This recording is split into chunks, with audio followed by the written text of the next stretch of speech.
നമസ്കാരം. മലയാളി വാർത്ത ഇൻസൈഡിലേക്ക് സ്വാഗതം. അമേരിക്കൻ പ്രസിഡന്റ് ട്രംപിന്റെ ആരോഗ്യസ്ഥിതിയെക്കുറിച്ച് ചില വാർത്തകൾ പുറത്തുവരികയാണ്. അദ്ദേഹത്തിന്റെ ആരോഗ്യനില അതീവ മോശമാണെന്നും വെന്റിലേറ്ററിലാണ്, ICUവിലാണ്, അല്ലെങ്കിൽ വിദഗ്ധർ ചികിത്സയ്ക്കായി എത്തിയെന്നൊക്കെയുള്ള വാർത്തകളൊക്കെ അവിടെ ഇവിടെയും ചില അന്താരാഷ്ട്ര മാധ്യമങ്ങളും ഒക്കെ തന്നെ റിപ്പോർട്ട് ചെയ്യുന്നുണ്ട്. എന്തായാലും ആരോഗ്യസ്ഥിതിയെ ചൊല്ലിയുള്ള ചർച്ചകൾ ആഗോളതലത്തിൽ പുതിയ തലത്തിലേക്ക് കടക്കുകയാണ്. പ്രസിഡന്റിന്റെ ഏറ്റവും പുതിയ വൈദ്യ പരിശോധനയുടെ വിവരങ്ങൾ പുറത്തു വന്നതോടുകൂടി അദ്ദേഹം വലിയൊരു ശാരീരിക പ്രതിസന്ധിയിലൂടെയാണോ കടന്നു പോകുന്നത് എന്ന സംശയം രാഷ്ട്രീയ കേന്ദ്രങ്ങളിൽ ബലപ്പെടുന്നു. പ്രസിഡന്റിന്റെ personal physician captain Sean Barbabella കഴിഞ്ഞ മെയ് 29 പുറത്തുവിട്ട മെമ്മോയാണ് ഇപ്പോൾ കടുത്ത ആശങ്കകൾക്ക് തിരികൊളുത്തിയിരിക്കുന്നത്. വാഷിംഗ്ടണിലെ Walter Reed national military medical സെന്ററിൽ വെച്ച് നടന്ന പരിശോധനയിൽ റെക്കോർഡ് എണ്ണത്തിലുള്ള 22 വിദഗ്ധ ഡോക്ടർമാരാണ് പ്രസിഡന്റിനെ പരിശോധിച്ചത്. മുൻകാലങ്ങളിൽ ഒരു അമേരിക്കൻ പ്രസിഡന്റിനും ഇത്രയും അധികം സ്പെഷ്യലിസ്റ്റ് ഡോക്ടർമാരുടെ പരിശോധനകൾക്ക് വിധേയനാകേണ്ടി വന്നിട്ടില്ല എന്നത് ഗൗരവമുള്ള കാര്യം തന്നെയാണ്.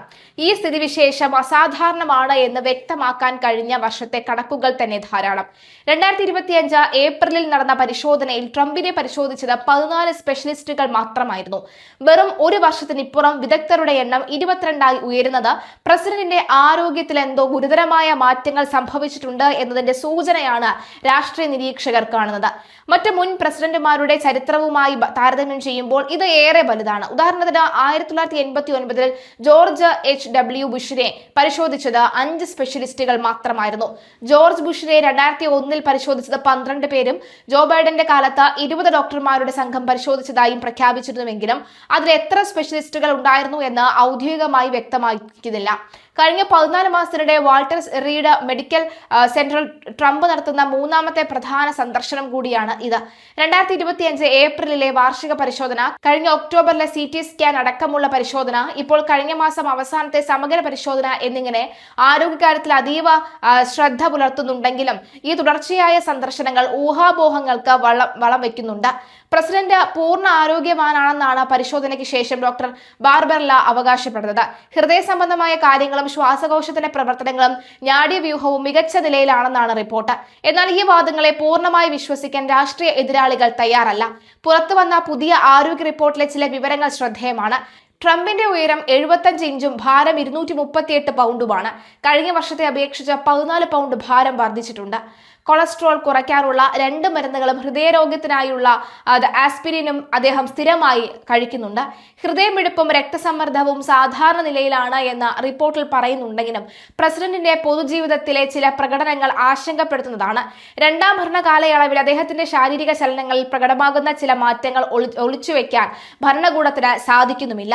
കാലുകളിൽ കാണപ്പെടുന്ന നീരും കൈകളിൽ പ്രത്യക്ഷപ്പെടുന്ന കറുത്ത ചതവുകളും ഇതിനകം തന്നെ ലോകമാധ്യമങ്ങളിൽ വലിയ വാർത്തയായിട്ടുണ്ട്. ഇതിലെ കാലുകളിലെ നീര് ക്രോണിക് വീനസ് ഇൻസഫിഷ്യൻസി എന്ന രോഗം മൂലമാണ് എന്ന് വൈറ്റ് ഹൗസ് കഴിഞ്ഞ വേനൽക്കാലത്ത് തന്നെ വിശദീകരിച്ചിട്ടുണ്ട്. പ്രായമേറിയവരിൽ കണ്ടുവരുന്ന ഈ രക്തസമ്പർക്കം പ്രശ്നം വലിയ അസ്വസ്ഥതകൾ ഉണ്ടാക്കുന്നതാണ്. അതേസമയം കൈകളിലെ ചതവുകൾ സ്ഥിരമായ ആസ്പിരിൻ ഉപയോഗം കൊണ്ടും ഇടയ്ക്കിടെയുള്ള ഹസ്തദാനം കൊണ്ടും ഉണ്ടാകുന്നതാണെന്നാണ് ഔദ്യോഗിക വിശദീകരണം. എന്നാൽ ചതവുകൾ കൈകളിൽ പലയിടത്തും പ്രത്യക്ഷപ്പെടുന്നത് ഈ വാദങ്ങളെ ചോദ്യം ചെയ്യുന്നുണ്ട്. ഏറ്റവും കൂടുതൽ വിവാദങ്ങൾക്ക് വഴിവെക്കുന്നത് പൊതുവേദികളിൽ അദ്ദേഹം കാണിക്കുന്ന അസ്വസ്ഥതകളാണ്. പല ഉന്നതതല യോഗങ്ങളിലും അദ്ദേഹം കണ്ണുകൾ അടച്ച് ഉറക്കത്തിലേക്ക് വഴുതി വീഴുന്നതിന്റെ ദൃശ്യങ്ങൾ സമൂഹ മാധ്യമങ്ങളിൽ വ്യാപകമായി പ്രചരിക്കുന്നുണ്ട്. ഇത് ആരോഗ്യപരമായ വീഴ്ചയുടെ ലക്ഷണമാണോ എന്ന് ജനം സംശയിക്കുന്നു. എന്നാൽ പ്രസിഡന്റ് ഉറങ്ങാറില്ലെന്നും മറിച്ച് അതീവ ഗൗരവത്തോടെ കാര്യങ്ങൾ ചിന്തിക്കുകയോ മറ്റെന്തോ ചെയ്യുകയാണെന്നുമാണ് ന്യായീകരണങ്ങൾ വരുന്നത്. Secretary of state Marco Rubio അടക്കമുള്ളവർ അദ്ദേഹം ഉറങ്ങാറില്ല എന്ന് ആവർത്തിച്ച് വ്യക്തമാക്കുന്നുണ്ടെങ്കിലും വിശ്വാസം അർപ്പിക്കാൻ പൊതുജനം തയ്യാറല്ല. നിലവിൽ 79 വയസ്സുള്ള ട്രംപ് അമേരിക്കൻ ചരിത്രത്തിൽ തിരഞ്ഞെടുക്കപ്പെട്ട ഏറ്റവും പ്രായം കൂടിയ പ്രസിഡന്റ് കൂടിയാണ്. ബൈഡനേക്കാൾ 5 മാസം മാത്രം പ്രായം കൂടുതലുള്ള ട്രംപിന്റെ ആരോഗ്യം ബൈഡന്റെ തെരഞ്ഞെടുപ്പ് കാലത്തെ പോലെ തന്നെ ഇപ്പോഴും ചർച്ചയാകുന്നു. ബൈഡന്റെ ഭരണശേഷിയെ ചോദ്യം ചെയ്തുകൊണ്ട് തെരഞ്ഞെടുപ്പുകളിൽ വലിയ ആയുധമാക്കി മാറ്റിയ അതേ പ്രായവും ആരോഗ്യവും ഇപ്പോൾ ട്രംപിനും തലവേദനയായി മാറുകയാണ്. ശാരീരികക്ഷമത കുറയുന്നു എന്ന സംശയം പ്രസിഡന്റ് പദവിയിൽ ഇരിക്കുന്ന ഒരാൾക്ക് ഒട്ടും നല്ലതല്ല. അതേസമയം ഈ ആരോഗ്യ രഹസ്യങ്ങൾ വരും നാളുകളിലെ വലിയ രാഷ്ട്രീയ ഭൂകമ്പങ്ങൾക്ക് വഴി ഒരുക്കുമെന്നാണ് അറിയിപ്പ്. വൈറ്റ് ഹൌസ് പുറത്തുവിടുന്ന ഔദ്യോഗിക കണക്കുകൾക്കപ്പുറം എന്തോ ഒന്ന് ഒളിച്ചുവെക്കുന്നുണ്ടെന്ന സംശയം പ്രതിപക്ഷ ചേരി ശക്തമാക്കി കഴിഞ്ഞു. അമേരിക്കയിലെയും ലോകത്തിലെയും തന്നെ ഏറ്റവും പ്രധാനപ്പെട്ട സ്ഥാനത്ത് ഇരിക്കുന്ന ഒരാളുടെ ആരോഗ്യസ്ഥിതി ജനങ്ങൾക്കറിയാൻ അവകാശമുണ്ടെന്ന് അവർ വാദിക്കുന്നു. വരും ദിവസങ്ങളിൽ കൂടുതൽ വിശദമായ പരിശോധനാ ഫലങ്ങൾ പുറത്തുവിടാൻ ട്രംപ് ഭരണകൂടം നിർബന്ധരാകുമെന്നുള്ള സൂചനകൾ വരുന്നുണ്ട്. അതേസമയം അമേരിക്കയുടെ രാഷ്ട്രീയ ഭാവി കൂടിയാണ് തുലാസിലാകപ്പെടുന്നത് എന്നതുകൂടി എടുത്ത് വായിക്കേണ്ടതാണ്. പശ്ചിമേഷ്യ യുദ്ധഭീതിയിലാഴ്ത്തിയ കടുത്ത സൈനിക നീക്കങ്ങൾക്കൊടുവിൽ ഇറാനെതിരെയുള്ള വ്യോമാക്രമണങ്ങൾ റദ്ദാക്കിയതായും അമേരിക്കൻ പ്രസിഡന്റ് ട്രംപ് പ്രഖ്യാപിച്ചു. ഇറാനുമായി ചരിത്രപരമായ സമാധാന കരാർ ഏകദേശം പൂർത്തിയായെന്നും ഇരു രാജ്യങ്ങളും തമ്മിലുള്ള ചർച്ചകൾ ഉയർന്ന തലത്തിലായെന്നും ട്രംപ് അവകാശപ്പെടുകയാണ്.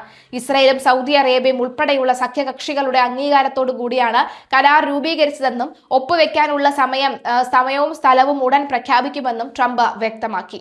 ഇറാനെ അതിശക്തമായി ആക്രമിക്കുമെന്നും അവരുടെ പ്രധാന എണ്ണ കേന്ദ്രമായ ഖാർഗ് ദ്വീപ് പിടിച്ചെടുക്കുമെന്നും ട്രംപ് മുന്നറിയിപ്പ് നൽകി. മണിക്കൂറുകൾക്കകമാണ് ഈ നാടകീയമായ പിന്മാറ്റം. കരാറിന്റെ അന്തിമ നിബന്ധനകൾക്ക് ഇറാന്റെ പരമോന്നത നേതൃത്വം അംഗീകാരം നൽകിയതെന്നിലാണ് വ്യാഴാഴ്ച രാത്രി നടക്കാനിരുന്ന ബോംബാക്രമണങ്ങൾ മാറ്റിവെച്ചതെന്ന് ട്രംപ് തന്റെ സോഷ്യൽ മീഡിയ പ്ലാറ്റ്ഫോമായ ട്രൂത്ത് സോഷ്യൽ വഴി അറിയിച്ചു. എന്നാൽ കരാർ പൂർണ്ണമായി യാഥാർത്ഥ്യമാകുന്നതുവരെ ഇറാനുമേലുള്ള കപ്പൽ ഉപരോധം തുടരുമെന്നും അദ്ദേഹം കൂട്ടിച്ചേർത്തു. എന്നാൽ ട്രംപിന്റെ ഈ ഏകപക്ഷീയമായ പ്രഖ്യാപനത്തോട് തികച്ചും അവിശ്വാസത്തോടു കൂടിയ അമ്പരപ്പോടു കൂടിയുമാണ് ഇറാനും ഇസ്രയേലും പ്രതികരിച്ചത്. അത്തരമൊരു സമാധാന കരാറിനെ കുറിച്ച് അറിയിച്ചത് തങ്ങൾക്ക് യാതൊരു അറിവുമില്ലെന്ന് ഇസ്രയേൽ ഔദ്യോഗിക മാധ്യമങ്ങൾ റിപ്പോർട്ട് ചെയ്തു. സമാനമായി ഏതെങ്കിലും തരത്തിലുള്ള കരാറിന്റെ കരട് രേഖയ്ക്ക് തങ്ങൾ അംഗീകാരം നൽകിയിട്ടില്ല എന്നും ഇറാന്റെ ഔദ്യോഗിക വാർത്താ ഏജൻസിയായ ഫാസും വ്യക്തമാക്കി. ഇതോടെ ട്രംപിന്റെ പ്രഖ്യാപനം വെറുമൊരു രാഷ്ട്രീയ നാടകമാണോ എന്ന സംശയവും ശക്തമാവുകയാണ്.